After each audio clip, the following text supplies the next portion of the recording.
जून 2008।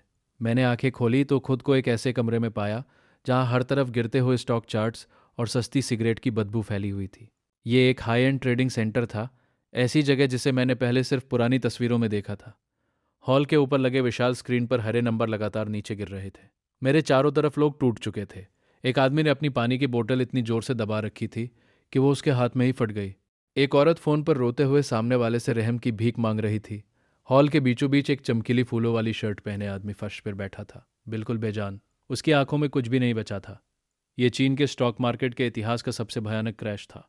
Index कभी 6000 points के ऊपर था और अब सीधा खाई में गिर रहा था। हर डेस्क पर लोग फोन उठाकर बुरी खबरें दे रहे थे। कैलकुलेटर पर उंगलियां नुकसान का हिसाब लगा रही थी। हर स्क्रीन पर वही लाल नंबर थे। लोगों की सालों की जमा पूंजी पल भर में गायब हो रही थी। मेरा नाम लिन फैन है। बस 5 मिनट पहले तक मैं 32 साल का था। देश की सबसे बड़ी टेक कंपनियों में से एक में एआई आर्किटेक्ट के तौर पर काम करता था। साल 2024 में मैं हमारी अगली पीढ़ी के एआई मॉडल का कोर सिस्टम बना रहा था। 3 रातों से बिना सोए खाली ऑफिस में चमकती स्क्रीन के सामने काम कर रहा था। फिर अचानक मेरा दिल जवाब दे गया और सब कुछ अंधेरे में डूब गया। लेकिन जब मैंने दोबारा आंखें खोली तो खुद को यहाँ पाया, 16 साल पीछे, एक ऐसे ट्रेडिंग हॉल में जहाँ पुरानी मशीनें और टूटे हुए लोग भरे पड़े थे। मैंने अपने हाथों की तरफ देखा, पतले, मुलायम और जवान। मैं कांच के दरवाजों तक गया और अपनी परछाई को गौर से देखा। 18 साल का हाई स्कूल खत्म होने के बाद वाली गर्मियाँ, एक चेहरा जिसे मैं लगभग भूल चुका था में वापस आ गया। मैंने धीरे से फुसफुसाया और ये शब्द बोलते ही मेरे होंठ कांप उठे। तभी मेरी उंगलियां जेब में रखी किसी ठंडी और चिकनी चीज से टकराईं। वो कोई नोकिया फ़ोन नहीं था, ना ही कोई फ्लिप फ़ोन। वो मेरा 2024 वाला टेस्ट फ़ोन था, वही जिसे मैं हर जगह अपने साथ रखता था। स्क्रीन पूरी तरह काली थी, लेकिन उसका वजन मेरे हाथ में बिल्कुल असली था। इस फ़ोन के अंदर मेरी पूरी ज़िंदगी का काम मौजूद था। एक ऑफलाइन एआई जिसके पास पूरा लोकल डेटाबेस था। मैंने उसे सीने से लगा लिया। मेरा दिल तेजी से धड़क रहा था। मैं अतीत में वापस आया था, लेकिन भविष्य भी मेरे साथ चला आया था। मैं सबकी नज़रों से बचते हुए एक मोटे कंक्रीट के पिलर के पीछे चला गया। पावर बटन दबाते वक्त मेरा अंगूठा कांप रहा था। स्क्रीन तुरंत ऑन हो गई। बीच में एक हल्का नीला गोला उभर आया। ना कोई लोडिंग, ना कोई देरी। इंटरफेस बेहद साधारण था। स्क्रीन के बीचों बीच बस एक चमकता हुआ आइकन। मैंने सांस रोककर उस पर टैप किया। सिस्टम चेक कुछ ही सेकंड में पूरा हो गया। नेटवर्क नहीं था, लेकिन लोकल डेटाबेस पूरी तरह सुरक्षित था। सब कुछ अभी भी मौजूद था। 2024 का सारा डेटा इसी एक डिवाइस में सुरक्षित था। स्टॉक रिकॉर्ड्स, टेक्निकल फाइलें, दुनिया भर की घटनाएं। 16 साल की जानकारी मेरी उंगलियों पर थी। इतना डेटा जितना इस पूरी बिल्डिंग का कोई कंप्यूटर भी नहीं संभाल सकता था। उस दौर में जब स्मार्टफोन जैसी चीज़ अभी मौजूद ही नहीं थी, ये फ़ोन किसी हथियार से कम नहीं था।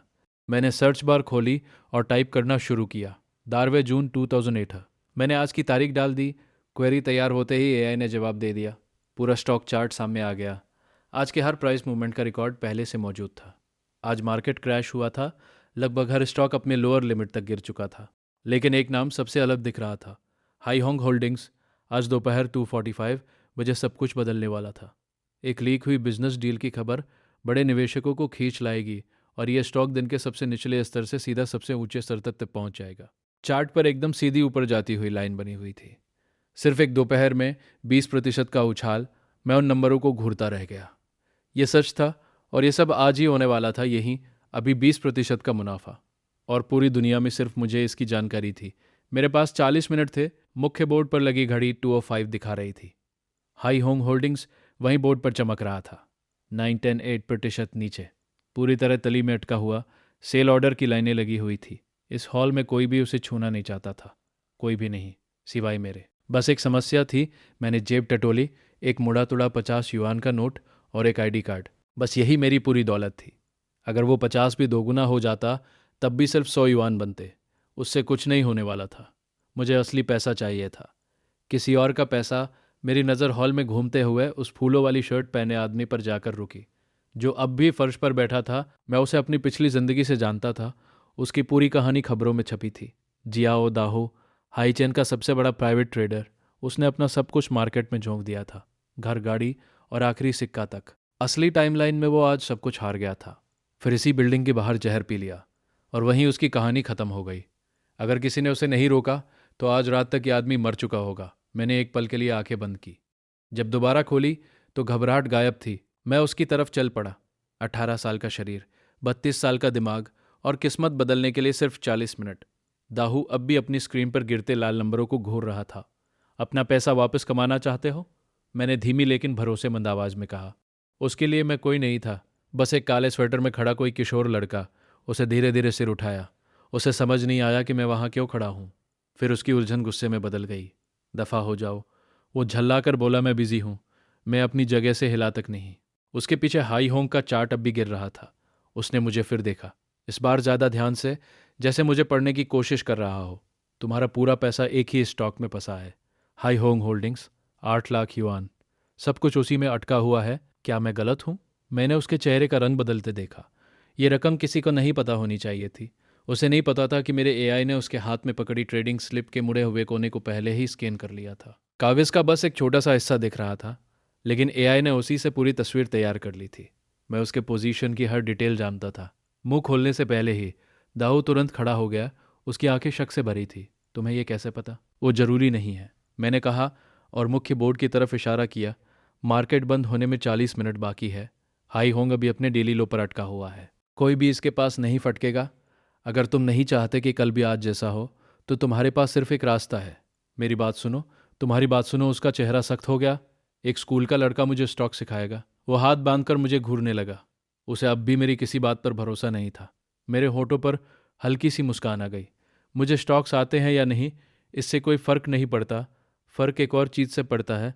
मैं उसके और करीब गया और आवाज़ इतनी धीमी कर दी कि सिर्फ वही सुन सके। मेरे पास अंदर की खबर है। मैं उसके कान के बिल्कुल पास झुका। 245 पर बड़ा पैसा अंदर आएगा और प्राइस सीधा उठ जाएगा। मैं हल्की मुस्कान के साथ पीछे हट गया। इतना काफ़ी था उसे सोचने पर मजबूर करने के लिए। तुम्हारे पास कितना कैश बचा है? मैंने फ़ोन पर नज़र डालते हुए पूछा। वो हिल चुका था। मेरे अंदर कुछ ऐसा था जो उसकी उम्मीदों से बिल्कुल मेल नहीं खाता था। मुझे पता था उसे क्या दिख रहा साल के लड़के की नहीं लगती। हम दोनों उसकी ट्रेडिंग डेस्क पर बैठ गए। स्क्रीन हमारी आंखों के सामने चमक रही थी। 50,000, उसने मुश्किल से सुनाई देने वाली आवाज़ में कहा। यह मेरी बेटी की स्कूल फीस का पैसा है। बेटी शब्द बोलते ही उसकी आवाज़ टूट गई। जब उसने स्क्रीन की तरफ देखा तो उसकी आंखों के पीछे छपा डर साफ दिखाई दे रहा था। 50,000 काफ़ी है। मैंने घड़ी देखी। दोपहर के 2:10 बजे थे। 35 मिनट बाकी। सारा पैसा हाई होम में लगा दो, सबसे निचले प्राइस पर। अभी दाहू कुर्सी से पीछे हट गया। तुम पागल हो, नीचे पहले से ही हज़ारों सेल ऑर्डर पड़े हैं। स्क्रीन पर भी वही दिख रहा था। हर तरफ सिर्फ लाल रंग और बेचने वाले लोग। वो सारे नकली ऑर्डर हैं। मैंने शांत आवाज़ में कहा। बड़े खिलाड़ी लोगों को डराने के लिए ऐसा करते हैं ताकि खुद चुपचाप खरीद सके। मेरे चेहरे पर कोई बदलाव नहीं था। ये झूठ था, लेकिन ज़रूरी झूठ। सच्चाई इससे भी आसान थी। मेरे एआई ने पहले ही दिखा दिया था कि आज क्या होने वाला है। 245 पर ये सारे सेल ऑर्डर गायब हो जाएंगे। अभी खरीदो, नहीं तो मौका हाथ से निकल जाएगा। ज़्यादा इंतज़ार किया तो प्राइस तुम्हें पीछे छोड़ देगा। वो अब भी फैसला नहीं कर पा रहा था। मुझे उसे बस एक आखिरी धक्का देना था। 8 लाख में से 5 लाख तो तुम पहले ही गवा चुके हो। अब और 50,000 का क्या डर? लेकिन अगर मैं सही निकला तो मार्केट बंद होने से पहले तुम्हारा अकाउंट 20% ऊपर होगा। कल ओपनिंग पर बेच देना, कम से कम आधा पैसा वापस मिल जाएगा। फैसला तुम्हारा है। दाहू मुड़कर बोर्ड को देखने लगा। उसे हर तरफ सिर्फ हरा रंग दिख रहा था और इस मार्केट में हरे रंग का मतलब था नुकसान। उसके चेहरे से पसीना बह रहा था। मैं उसकी आंखों में देख सकता था एक ऐसे आदमी की आखिरी जंग जिसके पास खोने को कुछ नहीं बचा। ठीक है, उसने आखिरकार कहा। अगर डूबना ही है तो पूरी तरह डूबूंगा। वो दांत बींचकर और मुट्ठियां कसकर ट्रेडिंग डेस्क की तरफ दौड़ पड़ा। मैं वहीं खड़ा उसे देखता रहा, चेहरे पर कोई भाव नहीं।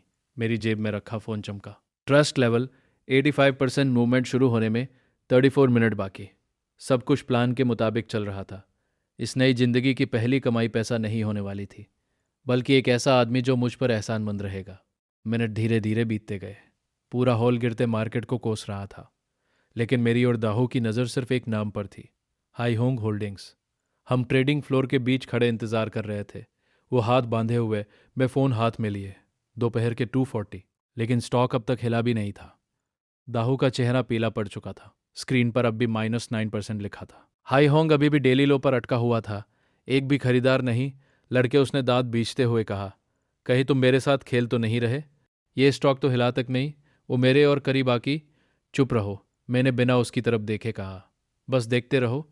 2:44, 1 मिनट बाकी। तभी मैंने नोटिस किया हाई होंग के सेल ऑर्डर बढ़ना बंद हो गए थे। 2:45, 0, 0, 3, 2, 1। अचानक पूरा बोर्ड चमक उठा। हाई होंग होल्डिंग्स +25 जो सेल ऑर्डर स्टॉक को नीचे दबाए हुए थे वो एक पल में गायब हो गए। पूरे हॉल में लोग अपनी सीटों से उछल पड़े। खरीदने के ऑर्डर बाढ़ की तरह स्क्रीन पर टूट पड़े। हर प्राइस लेवल पल भर में पार हो गया। पास बैठी एक औरत अपनी स्क्रीन को देखकर जम सी गई। उसका मुंह खुला रह गया। चार्ट की लाइन कुछ ही सेकंड में डेली लो से डेली हाई तक पहुंच गई। पूरा हॉल पागल हो उठा। लोग चिल्ला रहे थे, इशारे कर रहे थे, एक दूसरे के कंधे पकड़कर हिला रहे थे। मेरे फ़ोन पर प्रॉफिट का आंकड़ा 9,000 पार कर चुका था। मुख्य बोर्ड ने भी पुष्टि कर दी। हाई होंग होल्डिंग्स ने डेली लिमिट छू ली थी। दाहू अपनी स्क्रीन को फटी आंखों से देख रहा था, जैसे उसे यकीन ही ना हो। उसके अकाउंट में दिख रहे नुकसान के नंबर बदल रहे थे। लाल रंग धीरे धीरे हरे में बदल रहा था। एक एक लाइन करके high Hong holdings daily limited वापसी पूरी हो चुकी थी। फ़ोन पर प्रॉफिट 19,000 पार कर गया। उसके 50,000 लगभग दोगुने हो चुके थे सिर्फ 3 मिनट, और स्टॉक सबसे नीचे से सबसे ऊपर पहुंच गया था। दाहू इतनी तेजी से कुर्सी से उछला कि सीट पीछे दीवार से टकरा गई। हमारे आसपास बाकी ट्रेडर अपनी डेस्क पर हाथ मार रहे थे। उन्हें अफसोस था कि उन्होंने समय रहते खरीदारी नहीं की। दाहू उस अफरा तफरी के बीच खड़ा था, जैसे कोई बुरा सपना देखकर अभी अभी जागा हो। वो काउंटर पर झुक गया, तेज तेज सांसें ले रहा था। चेहरे से पसीना टपक रहा था, लेकिन उसके पीछे सिर्फ राहत थी। फिर वो अचानक मुड़ा, भीड़ में किसी को ढूंढने लगा। हॉल लोगों से भरा हुआ था। हमारे बीच सैकड़ों लोग थे। मैं अब भी उसी पिलर से टिक कर खड़ा था। उसे मुझे खोजते हुए देख रहा था। मेरे लिए तो ये बस शुरुआत थी। आखिरकार दाहू की नज़र मुझ पर पड़ी। वो इतनी तेजी से मेरी तरफ आया कि लगा अभी घुटनों पर बैठ जाएगा। वो मेरे सामने आकर रुक गया। मुझे ऐसे देख रहा था जैसे कोई चमत्कार देख लिया हो। वो मुझसे लंबा था, मेरे ऊपर झुका हुआ था, लेकिन उसकी आंखें कुछ और ही कह रही थी। सिर्फ सम्मान। मैं आपको क्या कहकर बुलाऊं? उसने पूछा। चेहरे से अब भी पसीना बह रहा था। बस लिन फैन कहो। मैं आपको क्या कहकर बुलाऊं? जो 50,000 मैंने लगाए थे उनसे ही 10,000 का फ़ायदा हो गया। वो खुद को मुश्किल से संभाल पा रहा था। और जो शेयर पहले से मेरे पास थे, आज मैं 1 लाख से ज़्यादा वापस निकाल लाया हूँ। वो और करीब झुक गया। मास्टर, कल क्या करूँ? बेच दूँ? कल ओपनिंग में ये 5% और ऊपर जाएगा। मैंने कहा, सब बेच देना, एक भी शेयर मत छोड़ना। उसने तुरंत सिर हिलाया, जैसे मेरी हर बात मानने को तैयार हो। चारों तरफ शोर था, लाल नंबर थे, भाग दौड़ थी। लेकिन उसके दिमाग में कुछ बदल चुका था। उसने तुरंत अपना बैग खोला, नोटों की एक गड्डी निकाली और मेरी तरफ बढ़ा दी। मास्टर, ये मेरी तरफ से छोटा सा धन्यवाद है। कृपया इसे स्वीकार कर लीजिए। मैंने बिना झिझक 2,000 युआन ले लिए। वो पैसा मेरा था, मैंने कमाया था, और 2008 में 2,000 युआन एकदम सही शुरुआत थी। धन्यवाद, मैंने कहा। अपना नंबर दे दो, जल्दी मुझे कुछ कामों में तुम्हारी मदद चाहिए होगी। मेरे वाक्य पूरे होने से पहले ही वो मान गया। जो भी चाहिए मास्टर, बस आदेश दीजिए, मेरी जान भी हाजिर है। उसने हल्का सा झुककर मुझे अपना बिजनेस कार्ड दिया। Daya building materials trading company, general manager Xiao Gang. तो ये उसका असली नाम था, बिल्डिंग मटेरियल्स। ये शब्द सुनते ही मैं रुक गया।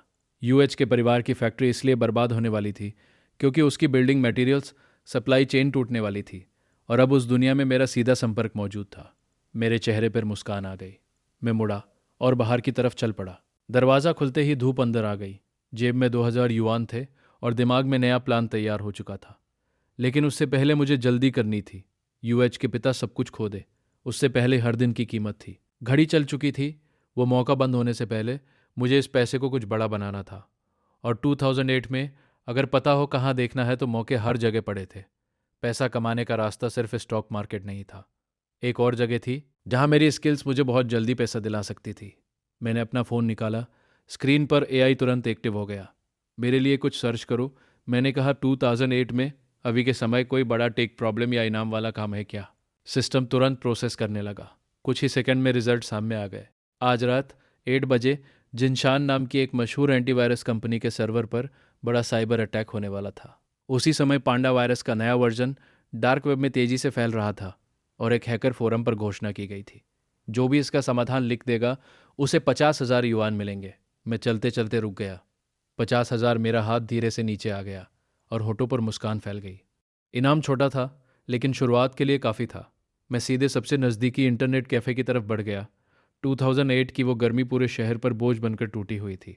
सड़कें आग की तरह तप रही थी और हवा में भी एक अजीब सी बेचैनी थी। मुख्य सड़क तक पहुंचते पहुंचते मेरी शर्ट पूरी तरह पसीने से भीग चुकी थी। जेब में पड़े 2,000 युआन ज़रूर अहम थे, लेकिन मैं सच्चाई जानता था। जिस साम्राज्य को मैं खड़ा करने वाला था, उसके सामने ये रकम कुछ भी नहीं थी। बिल्कुल भी नहीं। मुझे इससे कहीं ज़्यादा पैसा चाहिए था।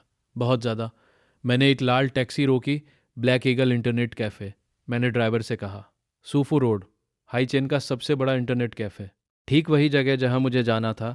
खिड़की से बाहर देखते हुए मेरी नज़र एक चमकते हुए नियॉन साइन पर पड़ी। यही जगह थी। मैंने भारी कांच का दरवाज़ा धक्का देकर खोला और एक अलग ही दुनिया में कदम रख दिया।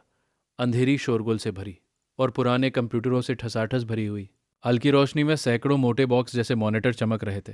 तू सतन, सच में ऐसा ही दिखता था। मैं धुएं से भरे हॉल में आगे बढ़ा। कीबोर्ड पर झुके लोग, तेजी से चलती उंगलियां, चिल्लाते हुए गेमर्स और हर तरफ फैली इंस्टेंट नूडल्स की गंध। सब कुछ एक साथ मुझ पर टूट पड़ा। मैं सीधे फ्रंट डेस्क पर पहुंचा। पूरी रात के लिए, मैंने कहा। काउंटर के पीछे बैठी लड़की ने मुश्किल से मेरी तरफ देखा। वो च्युइंग गम चबाती रही। अपनी स्क्रीन पर कुछ टाइप किया और बिना कुछ बोले एक कार्ड मेरी तरफ सरका दिया। मैंने कार्ड उठाया और शोर व धुएं को पार करते हुए अंदर की तरफ बढ़ गया, उस कोने की तरफ जहां टूटा हुआ कंप्यूटर रखा था। रास्ते में जितनी भी स्क्रीन दिखी उन पर लगभग एक जैसी चीज़ें चल रही थी। शूटिंग गेम्स या फिर फैंटेसी गेम्स जिनमें छोटे छोटे किरदार गांवों में भाग रहे थे। आखिरकार मुझे अपनी जगह मिल गई। सबसे पीछे वाला कोना, ज़्यादातर मशीनें बंद पड़ी थी, बस एक काम कर रही थी। माउस पर धूल की मोटी परत जमी हुई थी। लेफ्ट बटन मुश्किल से क्लिक हो रहा था। मैंने टिश्यू निकाला और उसे साफ किया। काम चल जाएगा। मैं बैठ गया और दोनों हाथ कीबोर्ड पर रख दिए। तभी बगल से एक चिकना सा चेहरा अचानक मेरे सामने आ गया, इतना पास कि मैं चौंक गया। मैंने सिर घुमाया और उसे देखते ही पहचान गया।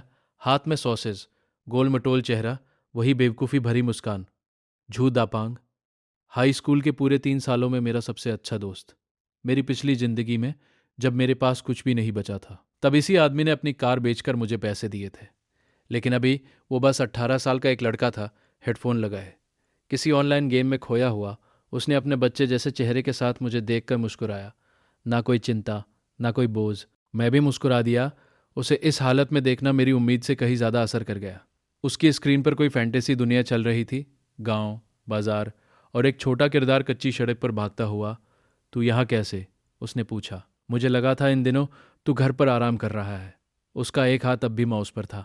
आधा गेम खेल रहा था, आधा मुझसे बात कर रहा था। उसने हेडफोन गर्दन तक खींच लिए और जवाब का इंतज़ार करने लगा। मैं एक ज़रूरी काम से आया हूँ, मैंने कहा। चेहरे पर मुस्कान बनी रही, लेकिन मैंने ज़्यादा कुछ नहीं बताया। पिछली ज़िंदगी की यादें एक पल को उभर आई। उसका मुझे कार की चाबी देना, वो बेवकूफ़ी भरी मुस्कान। लेकिन मैंने उन यादों को तुरंत दबा दिया। भावुक होने का समय नहीं था। यहाँ हर सेकंड की कीमत थी। मैं वापस अपनी स्क्रीन की तरफ मुड़ा। ब्राउज़र खोलते ही मॉनिटर पर कोड की लाइनें भर गई। मेरी उंगलियां तेज़ी से चलने लगी। मैं एक ऐसा डार्क वेब एड्रेस टाइप कर रहा था जिसे दुनिया में बहुत कम लोग पहचानते थे। 2008 कंप्यूटर वायरसों के लिए सबसे खतरनाक सालों में से एक था, और मेरे लिए यही मौका था। फोरम खुल गया। गीक हब, सबसे ऊपर पांडा वायरस वाली पोस्ट लगी हुई थी और इनाम अभी भी खुला हुआ था। स्क्रीन की रोशनी मेरे चेहरे पर पड़ रही थी। यहीं से असली काम शुरू होने वाला था। मेरी उंगलियां लगातार चलती रहीं। पुरानी मशीन में एक के बाद एक लाइन टाइप होती जा रही थी। डिजिटल दुनिया में एक तूफान तैयार हो रहा था। देश की सबसे बड़ी एंटीवायरस कंपनियों पर एक बड़ा हमला। मेरा 2024 वाला फ़ोन मॉनिटर के पास रखा था। उसकी स्क्रीन पर पहले से ही ऐसा नेटवर्क मैप दिख रहा था जिसे इस दौर का कोई भी डिवाइस नहीं बना सकता था। मैंने कुछ ही देर पहले उसे जेब से निकाला था। Hello deploy. फ़ोन इस टूटी फूटी मशीन से सिर्फ एक केबल के जरिए जुड़ा हुआ था और काम पहले ही शुरू कर चुका था। मैंने आगे बढ़कर स्क्रीन पर टैप किया। कमांड मैंने मन ही मन दी। Transparent transfer mode activate. इस मशीन का पूरा एक्सेस अपने कंट्रोल में लो। एआई तुरंत कनेक्ट हो गया। भविष्य की 16 साल आगे की टेक्नोलॉजी एक केबल के रास्ते 2008 के कंप्यूटर में बह रही थी। फ़ोन की स्क्रीन हल्के से चमकी। एक मैसेज उभरा जिसे सिर्फ मैं देख सकता था। Host access confirmed. Network scannings confirmed. Network scannings confirmed. Network scannings. मैंने फ़ोन को कीबोर्ड के सामने स्थिर रखा और उसे अपना काम करने दिया। तभी एक चेतावनी सामने आ गई। लाल अक्षर, काउंटडाउन टाइमर और ऊपर सिर्फ एक शब्द, alert, high risk worm detected, storm 1। छिपा हुआ कोड मौजूद। पूरा संक्रमण शुरू होने में 15 मिनट एक्सटेंशन ऑफ स्टॉर्म 1। ये नाम सुनते ही मैं ठिठक गया। मेरी पिछली ज़िंदगी में यही वायरस जून 2008 में फैला था और उसने अपने रास्ते में आने वाली हर चीज़ तबाह कर दी थी। देश के 1/3 इंटरनेट कैफ़े बंद हो गए थे। पूरे पूरे हॉल की मशीनें एक साथ मर गई थी। वायरस सीधे मैनेजमेंट सिस्टम पर हमला करता था। वही कमज़ोर कड़ी जो हर कैफ़े में मौजूद थी। उसके बाद ये हर स्क्रीन पर पॉपअप विज्ञापन भर देता था। जब तक मशीनें पूरी तरह बेकार ना हो जाए। कई कैफ़े मालिक एक ही रात में बर्बाद हो गए और ज़्यादातर फिर कभी दोबारा खड़े नहीं हो पाए। मैं आज रात यहाँ सिर्फ कोड लिखने और इनाम कमाने आया था। मुझे बिल्कुल उम्मीद नहीं थी कि वायरस पहले से यही छिपा होगा। इसी नेटवर्क के अंदर फटने का इंतज़ार करता हुआ मैंने मॉनिटर पर घूमते हुए कोड को देखा और मेरे होठों पर हल्की मुस्कान आ गई। तभी हॉल के दूसरी तरफ से चीख सुनाई दी। ब्लू स्क्रीन, वही चीज़ जिससे हर कंप्यूटर यूज़र डरता है। सफ़ेद अक्षर, जमा हुआ सिस्टम, कुछ भी करने का रास्ता नहीं। फिर दूसरी आवाज़ आई और फिर तीसरी। पूरा हॉल हड़कंप में आ गया। एडमिन, एडमिन, सब कुछ क्रैश हो गया। मैंने अपने कोने से सिर उठाकर देखा और अपनी आंखों से सब होता हुआ देखा। एक के बाद एक स्क्रीन नीली हो रही थी, जैसे डोमिनो की कतार गिर रही हो। एक मशीन दूसरी को खींच रही थी। फिर नीली स्क्रीनें काली हो गई और उन पर एक खोपड़ी उभर आई, लाल अक्षरों के साथ, अनलॉक करने के लिए प्रति मशीन 50 युआन। बिल्डिंग के हर मॉनिटर पर वही खोपड़ी थी और वही मांग। हरे हुडी वाला एक लड़का इतना जोर से माउस पटका कि डेस्क में दरार पड़ गई। उसके बगल वाला लड़का पसीने में भीगा बैठा था, अपनी मरी हुई स्क्रीन को घूरते हुए। तभी कैफे का मालिक पीछे वाले कमरे से भागता हुआ बाहर आया। भारी शरीर, हल्की नीली शर्ट और नाक से फिसलता हुआ चश्मा। घबराओ मत, वो चिल्लाया, सबसे पास वाले कीबोर्ड पर हाथ मारते हुए। मैं सर्वर रीस्टार्ट कर रहा हूँ, बस 1 मिनट। उसे अंदाज़ा भी नहीं था कि इससे कुछ नहीं होने वाला। सर्वर रीस्टार्ट हुआ, लेकिन कुछ नहीं बदला।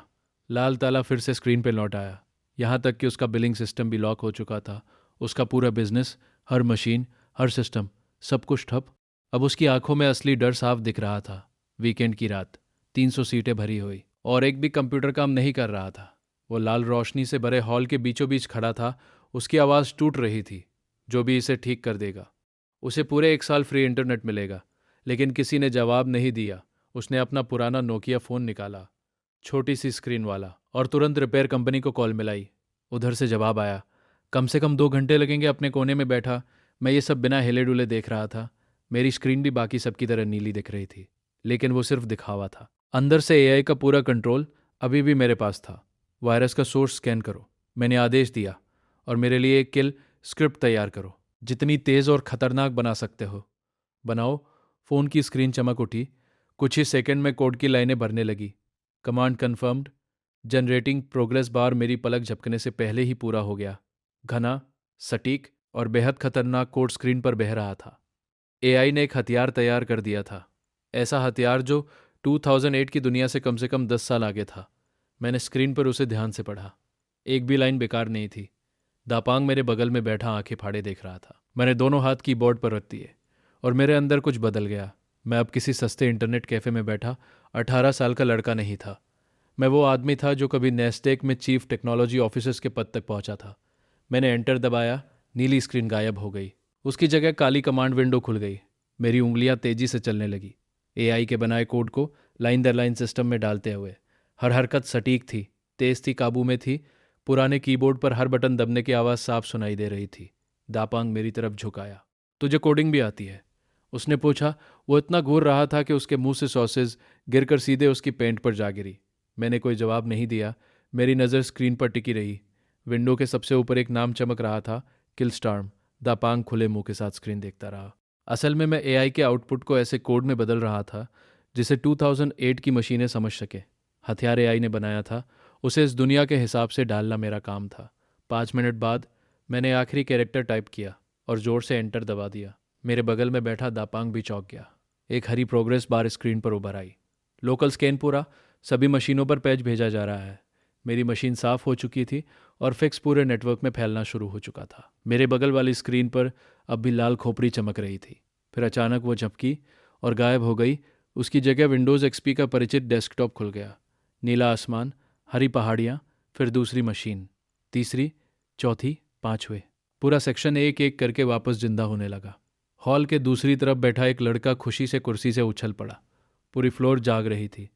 खोपड़ियाँ एक एक करके गायब हो रही थी और उनकी जगह वही नीला आसमान लौट रहा था। मेरी स्क्रीन पर आखिरी संदेश चमका, नेटवर्क ब्रॉडकास्ट पूरा, सभी मशीनों पर पैच सफलतापूर्वक इंस्टॉल। पूरा हॉल खुशी से गूंज उठा। मेरी चल गई, मेरी भी। लोग हंस रहे थे, राहत की सांस ले रहे थे। कुछ देर पहले तक जो अफरा तफरी थी वो पल भर में गायब हो गई। पूरी बिल्डिंग की हर मशीन सामान्य हो चुकी थी। फ्रंट डेस्क पर बॉस ली अपना नोकिया घूर रहा था। उसकी कॉल अभी तक कनेक्ट भी नहीं हुई थी। उसका बिलिंग सिस्टम भी हरे निशान के साथ वापस चालू हो चुका था, जैसे कुछ हुआ ही नहीं। उसने अपने गंजे सिर पर हाथ फेरा। मैंने तो कुछ किया ही नहीं। वो बड़बड़ाया, फिर तुरंत घूमकर इधर उधर देखने लगा। ये सब ठीक किसने किया? काउंटर के पीछे बैठी लाल बालों वाली लड़की भी उतनी ही हैरान थी। उसने उंगली उठाकर हॉल के सबसे पीछे वाले कोने की तरफ इशारा किया। सिग्नल उधर से आया था। बॉस ली ने उसकी उंगली की दिशा में देखा और एक अकेले बैठे किशोर को पाया, जो पूरी तरह शांत था। मैं उसी वक्त एक क्लिक के साथ कमांड विंडो बंद कर रहा था। अब मेरी स्क्रीन पर जिनशान एंटीवायरस फोरम खुला हुआ था। पोस्ट पहले से तैयार थी, कोड अटैच था, पूरी एनालिसिस भी साथ थी। बॉस ली मेरी तरफ चल पड़ा। वो कोई टेक एक्सपर्ट नहीं था, लेकिन इतना समझता था कि जब एक मशीन पूरे नेटवर्क को ठीक कर दे तो मामला साधारण नहीं होता। वो तेजी से कुर्सियों के बीच से रास्ता बनाता हुआ मेरी तरफ बढ़ा। मैं अपनी फाइलें अपलोड कर रहा था। Kill tool, source code, firewall patch, सब कुछ सिक्योरिटी बाउंटी बोर्ड पर जा रहा था।